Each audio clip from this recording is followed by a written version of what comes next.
Good afternoon, everybody. I'll call this recommending committee meeting of June 5th, 2007 to order.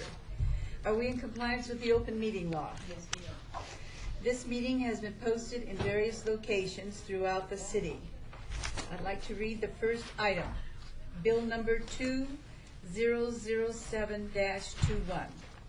Authorizes the issuance of a local improvement district bond, Series 2007, for an amount not to exceed $481,000 for Special Improvement District number 1490, Tenaya Way, Northern Beltway to Elkhorn Road, proposed by Mark R. Vincent, Director of Finance and Business Services Department. Do we have anyone from staff to review this for us? I guess I will do that, Councilwoman. This is a routine improvement bond ordinance for a special improvement district prepared by bond council. Everything's in order. Does anybody wish to be heard on this item? Anybody from the audience? No? Okay.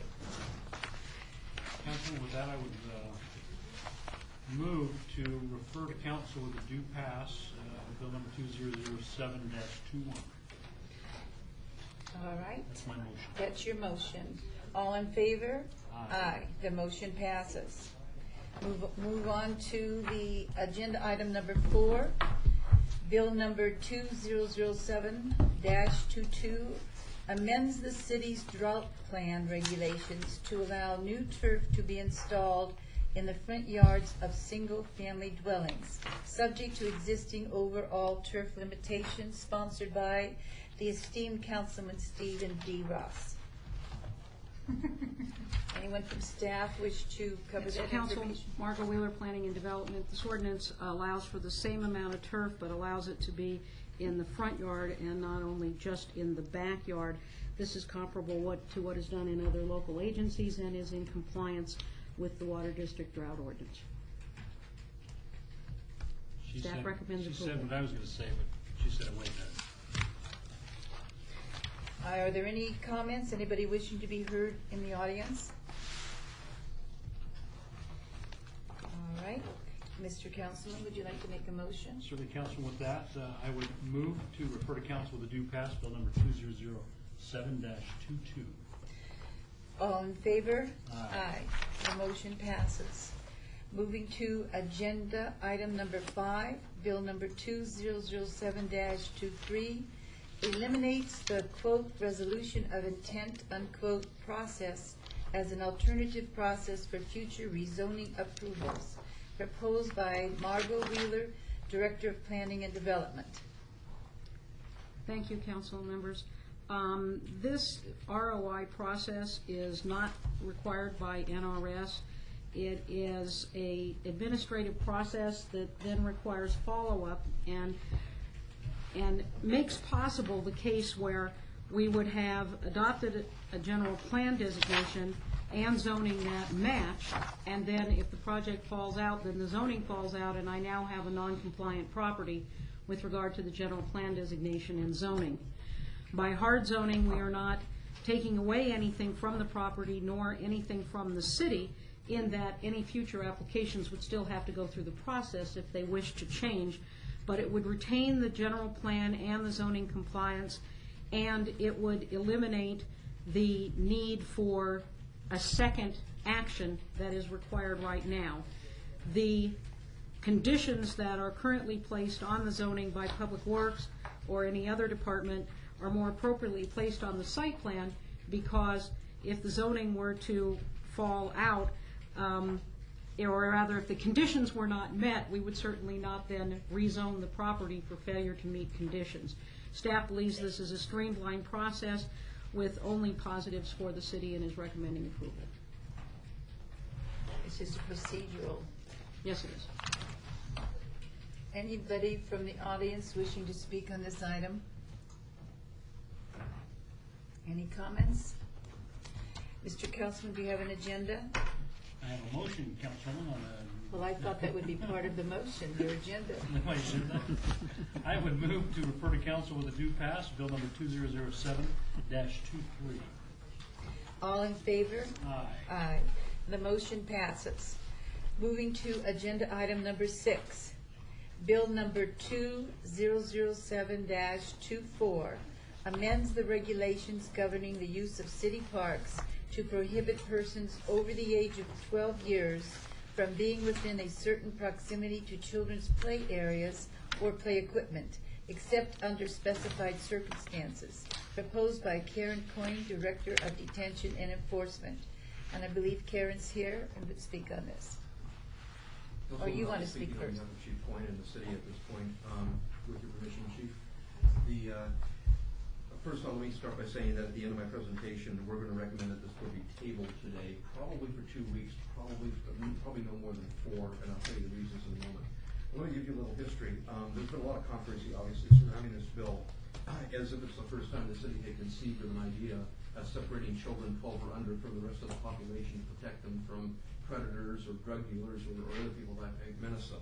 The fact of the matter is that 13.36070, which is part of our Las Vegas Municipal Code, has been on the books since 1969, and it reads as follows. No person over the age of 12 years, other than a parent, guardian, or other responsible person accompanying a child of the age of 12 years or younger shall visit, frequent, be present in, or loiter around any park which is designated in or pursuant to 13.36060 as a children's park. The city has had the ability since 1969 to designate an entire park as a children's park, and if that occurs, then in those parks, children under 12 years of age can, the only people that can be with them are their guardian, their parent, or other responsible adult. Years ago, there were a number of parks in what was then Councilman Wheatley's ward that were designated as children's parks. At the time that they were designated, I remember conversations with Mr. Peck of the ACLU and their objection to it and the possible threat of a lawsuit. That lawsuit did not occur at that time, but about a year ago, maybe a little less than a year ago, a lawsuit was filed challenging a number of things, including the city's ability to designate parks as children's parks under 13.36070. That lawsuit has been chugging through the courts for the past several months, and on June 11th, there are 2 cross motions for summary judgment that are going to be heard by the court that may settle one way or the other whether or not we can use 13.36070 to designate an entire park as a children's park. Let me for a moment contrast what this bill does compared to what is already on the books. This current bill allows you to take a portion of a park and designate it as a children's play area, and then prohibit adults other than responsible guardians or parents or the responsible adults for being with that child if they're within that 100 feet. It actually frees up more space for use by adults than the existing law on the books does. That's something that I think has fallen under the radar. There has been some discussion within city staff, and I know that we're going to have a couple of small amendments that we're going to want to make to the bill to make it absolutely clear that people playing where your ball incidentally goes near a tot lot or near a children's play area, you can go retrieve it. If you're changing your tire outside the park, that's not going to be a violation. There's some obvious things that need to be included in the bill that we are going to include when we bring it back. The other thing that we intend to do at that time is provide some justification for the 100-foot distance separation. I want to let everybody know that there are a number of ordinances around the country that create children's lots, that set age limits, and prohibit people, if they aren't related within a certain degree of the individual, from entering that lot. So this idea of creating a separate lot that is only accessible by kids or their parents is not new. I think what we're really down to, and we'll focus on at the next recommending committee meeting, is what should the distance separation be? Should it be 100 feet? Should it be something more? Should it be something less? We want to strike a balance between protecting the people that are using the park and using the children's park, and those adults and other people that want to use it for free speech purposes and as a public forum. With that presentation, I would recommend that this bill be tabled, and we'll bring it back when we have information from the federal court and maybe some more guidance. Councilman, may I comment? And if I may add to that, Mr. Jervik, there's some misunderstanding also with the community in regards to our efforts and Chief Coyne's efforts to protect the children in this community. And I want it clear in this time frame of abeyance that we have the opportunity to make that message clear to this community and to all of our constituents so they have an understanding of purpose of this, why we're doing it, and the direction that our law enforcement agency needs to go to protect our children at our parks. Because that's what it's all about. It's not about taking away someone's rights. It's about protecting our children, and I want that to be clear. And if I make, can I make a motion, Councilwoman? I would move to obey this item. Agenda item 6, bill number 2007-24.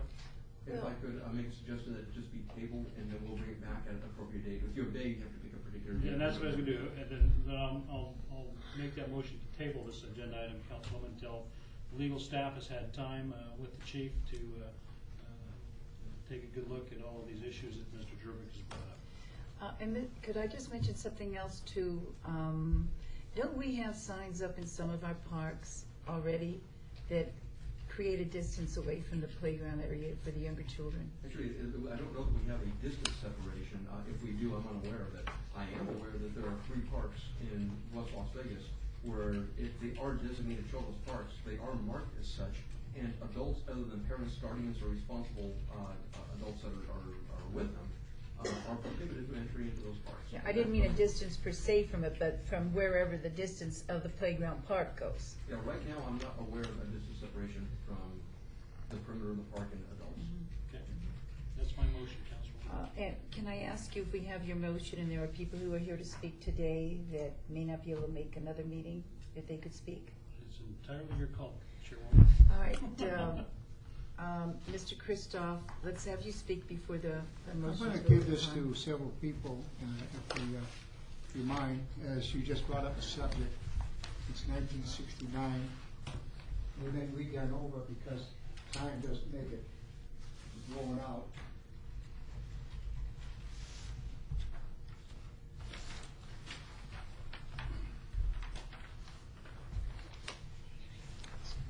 Let me get you one, sir.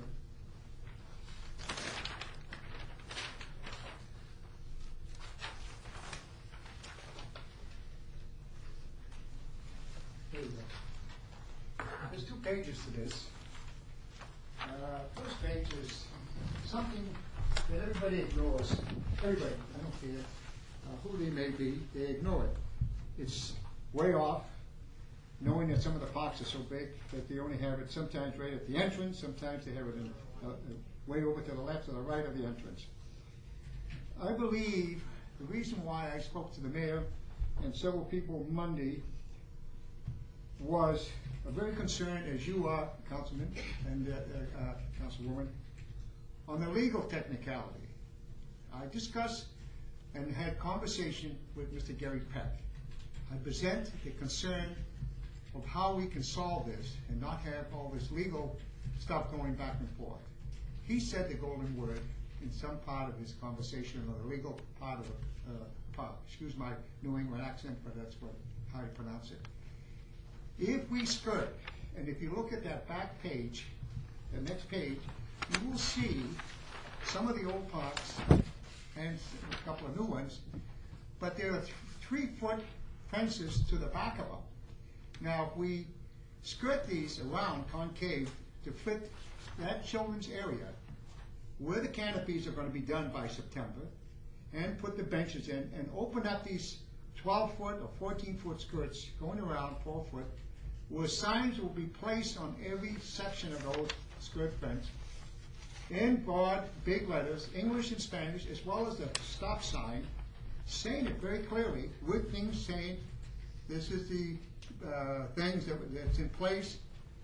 There will be a telephone for the marshal. These things will be put in place, and if a person comes up there, it doesn't have to be spent. If he can't see that red sign, like a stop sign, that will indicate on that decal, as well as the sign, and knowing the fence, then something's wrong. Doesn't matter if you put an ordinance together and say, we're going to stop it, you can't. I understand our marshals were park rangers, and they graduated to marshals. Knowing that our area is so vast now in the past 20 years, and I've been here 23, that they have a lot of duties. They can't be every place. And even if they did, it's impossible to get there.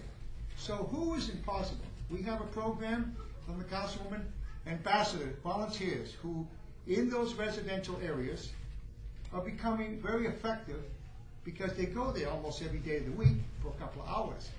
So they make notations. I don't know how many they exist, but it's growing. they have them in California and other places where they have volunteer ambassadors who make the notations. But the important factor is segregate that area with that type of nice skirting, open it up so the kids and the family can go in, put the benches like I have them inside so the family can sit there and watch their children. Now, if the family's gonna just say, go in there and walk away, that's not right either. So that's why I believe that skirting tells them to stay there, sit down and watch their children, and it should be no problem. And I think if we put that on a probation course and try it like other cities and counties, we won't have to have Mr. Gary Peck and a lot of problems with going to court. And that's my concern with the mayor as well as everybody here. And I read like he does off and on. I spent a lot of time with the park on canopies and everything else. I like security. I like to have one of the most unique cameras we have. It has 10,000 to 20,000 frames, clicking. And nobody knows where it is. But everything takes time. But the important factor is that I present is going to solve the problem. And thank you Thank you. very much. Thank you, and ma'am. for your caring enough about this to make the time and the effort. And this is where I saw, this sign is on almost every park, right? Right. And this is where I saw point number 3. I was talking about, Mr. Jervik, no adults allowed in children's play area unless supervising, that we already have this there, as far as that's concerned. Was there anybody else who wanted to speak?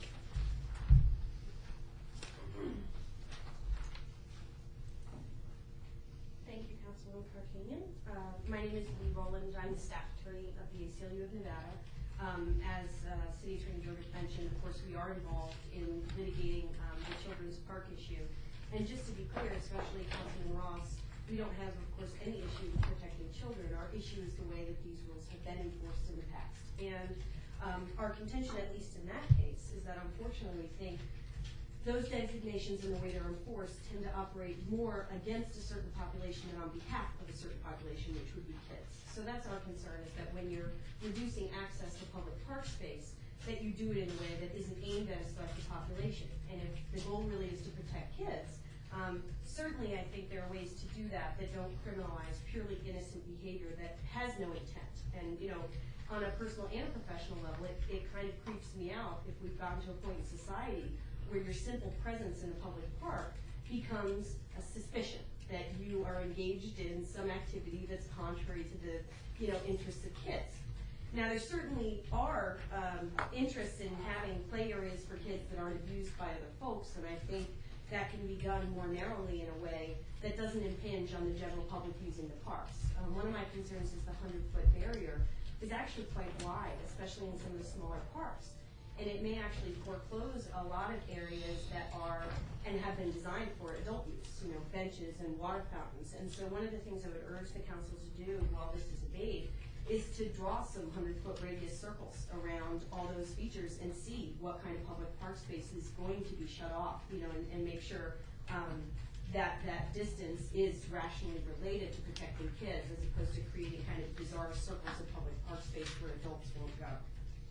So we have the same concerns about this as we do with the other issues we're currently litigating, and of course that is in large part because we believe that public park space is public park space, and we don't like to see it reduced for people who aren't disobeying the law.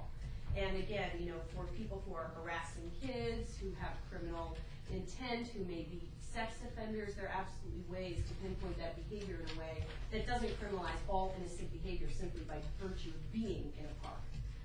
And again, even if the city is found by the federal courts to have the right to create children's parks, I think this goes quite a bit further, because what it does now is set aside areas in every park that are open to the general public that people have to avoid and may unintentionally violate this law with no intent to engage in criminal activity. They may just be sitting on a bench and not know they're within 100 feet in a park where they're otherwise allowed to be. So that's our concern, that this is not a children's only park that has a sign that says you can't come in. It's a public park, and you know, somebody without a measuring tape, you know, who knows, could be sitting on a bench pretty innocently and now be subject to a misdemeanor.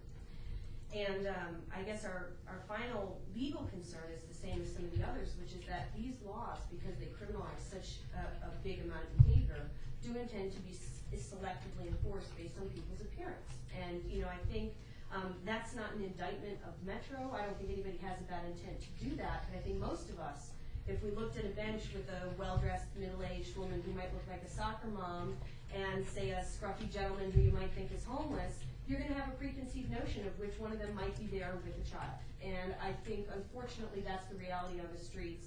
I certainly interact with a lot of homeless individuals who will tell me that that is how these laws are enforced, that nobody goes up to the soccer mom and asks her for her identification of what she's doing there, but they are going to ask that gentleman. And this law, because it criminalizes so much innocent behavior, I think is particularly ripe for that kind of enforcement, which concerns us. And the final note I would add, which isn't exactly an ACLU issue, but I think it's important to bring up, is that there was some local television coverage of this proposed bill, and some local TV stations went out to the parks and asked some teenagers, what are you going to do?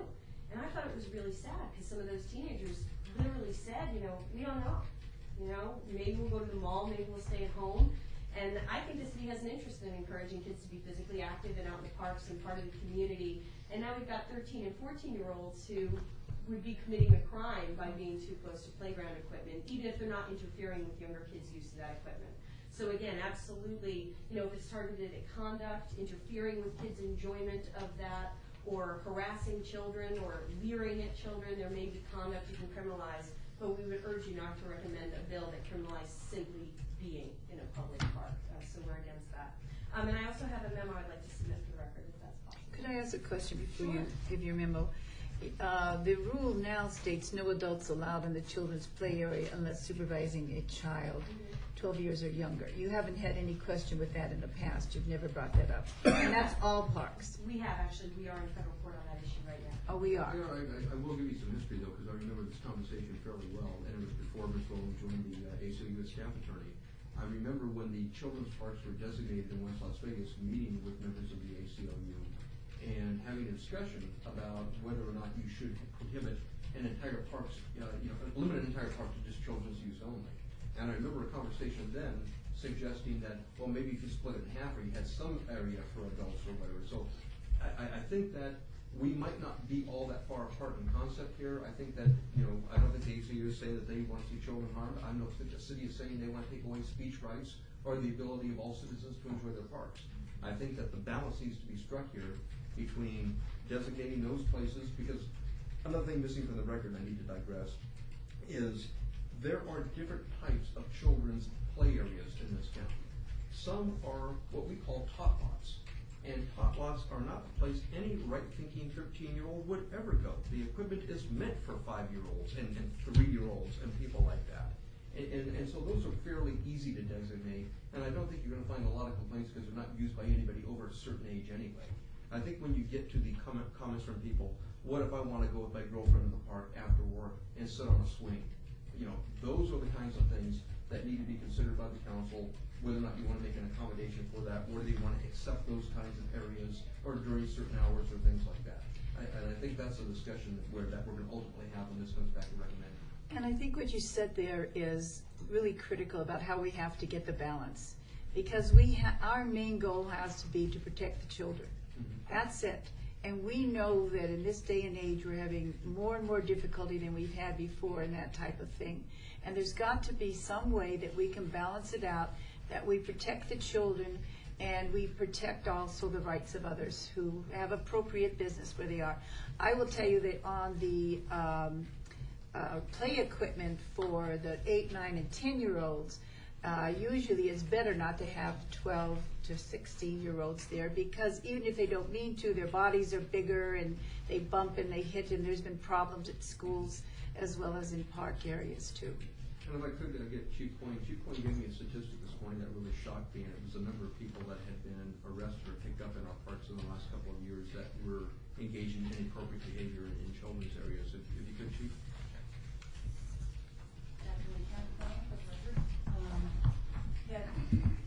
This proposal was brought forward by one of our line officers. The officers are out there every day on the beat, and through their experience, we continually challenge them to help us identify areas where we can increase the safety or the safe experience that all of our patrons have at every one of our city parks, recreation facilities, even in our office buildings. The proposal came forward with the 100-foot recommendation, and it caused us to take a look at it to see if there was really a need to impose such a restrictive designation. And what we discovered was that in the last 2 years, we had 368 incidents where individuals were either cited or arrested for loitering in the children's play area. Now, 7 of those were juveniles, so the majority then were adults. And you know, we've done some checking with the manufacturer from whom we purchase our playground equipment, and they specifically designed this equipment for children in age ranges from 2 to 5 and from 5 to 12. So, you know, again, we have an opportunity. Crimes are often committed as a result of the opportunity that exists to carry them out. And 368 incidents in a 2-year period equates to about 1 every other day. And that's way too much opportunity for us in the city of Las Vegas. I mean, we have an opportunity to be proactive, and I think that there is really great comments made here today, and I understand your position as well. And I really agree with what Brad said a few minutes ago. I don't think that we are too far off from getting a consensus on what we could do to really be proactive and to protect the children in this community. And if I just respond really briefly, there's obviously, I don't think we would have any issue if this was about use of playground equipment or, you know, actually being in the children's play area. I think the real issue for us is that 100-foot barrier, because I think there are going to be a lot of people who are not intending to interfere with kids. And of course, while those arrest numbers are staggering, many of them may represent situations where people went into a children's only park and they may not have even been children present. So I don't think that number represents threats to children, and that's our precise issue, is to tailor this in such a way that it is representing the city's goal of protecting the children without unnecessarily reducing park space. So that's, I think, ideally what we'd all like to see, and you know, obviously, we're always happy to discuss if we're able to help in the room. Well, I Just think, one comment. Councilwoman, if I may. Excuse me. On this 100-foot, some of the parks, the old ones, as the councilwoman knows, that the opening area, or some of the old ones, as you walk in, boom, there's a children's area. I know some of the parks are going to be, including Stupak, is going to be another 1.5 years taken away. I know that the park is working with a lot of changes on the old parks to bring them up on equipment, and some maybe a better location. I know that Mrs. Jackson, her staff has mentioned it to me over the years, and as we grow, problems grow. And as you see, it's 100-foot, you would like in this net. It's not that simple to change something that's right to the entrance, or maybe 40 feet. Now let's move it way down and take all that equipment and move it. So we have to work with the people who want to rearrange these things at a reasonable time to do it because of the cost and time. We're now inserting all these canopies. Just think now you want to change And Mr. something, and now Christoph, you have to move the canopies. and these are things we have worked on, and those points are good. And what we need to do now is discuss all of those together so that we can come up with a win-win solution on this. I did want to ask Lee, you had something you wanted to put in the record, Yes, should I give Yes. that to you, Councilman? Okay. or to our secretary, Okay. to put into the record. We will bring back at the next recommending a number of suggestions, including the order of the report. And could we have what she's putting into the record given to everybody that's associated with this here? Call for the question, Councilwoman. Yes, go ahead. Thank you. There's a motion on the table to table this agenda item. Second. All in favor? Aye. Aye.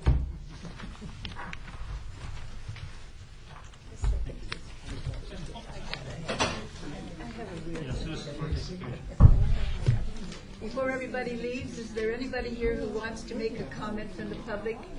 Yes, sir. David Alfaro, and I don't know if I'll ever be sober again. But I want to know, not how many arrests there were, but how many kids was actually affected by some drunk going in there and passing out on the track. Was there any kid that was one drunk ran into a tree and we had to call 911 to have him come over, but I want to know the actual number of kids that have been affected. Do you know that? Karen, could you give him that information, because I don't have that I'm information. so sorry, I didn't fully hear what your question was. I want to know, I just got all these arrests and all that, but how many of those were people that was bothering the kids? Well, what I can tell you is that we had 368 incidents where people were actually physically within the designated Yeah, I know children's that, and I was confines. probably one of them. Okay. But I wanna know, being dead drunk in that park, other than being a nuisance to look at, I don't think it's gonna hurt any kid unless he picks up a bottle and drinks it. And I wanna know how many kids was actually, because some of these things are brought up, let's do this and let's do that, and there hasn't been a single kid affected. I think this is, I don't have the figures and she doesn't have them, she may be able to get them, I don't know, but I will tell you this, my concern in this is not the people who are over drinking and passing out. And I'm not so concerned with the ones who don't look well dressed. My concern is about the individual who looks like he fits in beautifully, or she fits in beautifully. Those are the ones that I'm told are the biggest problem. And that's why you wouldn't be looking, I would think, if you were an officer of any kind, at someone just by the way they dress. You should be watching that action. You know, those are the ones we have to be afraid of. And if I were coming in to molest a kid, that'd be the last thing I'd look at is some sign. I mean, if I'm gonna do that, I do it because I'm not gonna get caught. Duh. Thank you, But sir. That's what I'm saying is, Yeah. is how many, I think before we get all wound up, I really don't think this city is all that bad. That's why I go to the park, 'cause it's a safe place to be for crying out And we loud. have good city parks too. We do. And we want to keep them that way. Our concern is just with the accelerating rate pertaining to young children. And Well, that's I'd what we're like to trying see to a help with. few tables underneath a tree somewhere designated, you get drunk right here, that's okay. Okay, thank you, sir. Yes, ma'am. My name's Gail Sacco. What Dave was saying, I'm concerned about that also, like the 368 figure. I'm concerned about the children's safety, but part of that 368 figure, I would guess that many of them were probably ticketed for sleeping in the children or near the children's area, under the trees or up against the walls. I don't know what your breakdown is on the The 368. 368 were exclusively for loitering within the children's play area. So, but yeah, so a conscious, they were conscious. Loitering would indicate But- homelessness. Oh, all right, well, Yeah. all right, yeah, because, but another thing too is what I would like to see is no matter how many feet there is, like if a certain part of a park is designated for children only, which I think is a wonderful idea, but most of the parks, you don't know where that children's area begins or ends. You know, I mean, you know that if a swing is here, then that's for children, or a slide, that's for children. But, you know, a tree, which is like 50 or 60 feet away, and someone's sitting, you know, holding up a tree, you know, eating an apple, you know, or whatever, and they're not even watching the kids, they're not even paying attention to the kids. They're just sitting under there to get shade in the 115-degree weather, which we're going to have. You know, they don't know what 100 feet is, or 99 feet, or 50 feet, and they're not thinking about the children at all. Well, I think that's a legitimate thought, and it has validity, and I think we're looking into that and how we can better serve that. How we can better word it and do it in a way that's the best way. But understand that this is talking about playground areas, play areas. And Well, by I can play understand- areas, they're talking about the equipment and things like that. Is that Yeah, not right, like Karen? Some of the parks, they have the play area with the soft ground. So, you know, if adults were over there, then I could understand that they shouldn't be over in that area. But like some of the small parks, there's grass and trees, and it's not like near the children's. Well, I can hall. assure you that's something we are considering. I've talked with Mr. Jervik, and he said that is something that they're working on. Thank you. You're very welcome. Any other comments from the audience? All right, then the meeting is adjourned.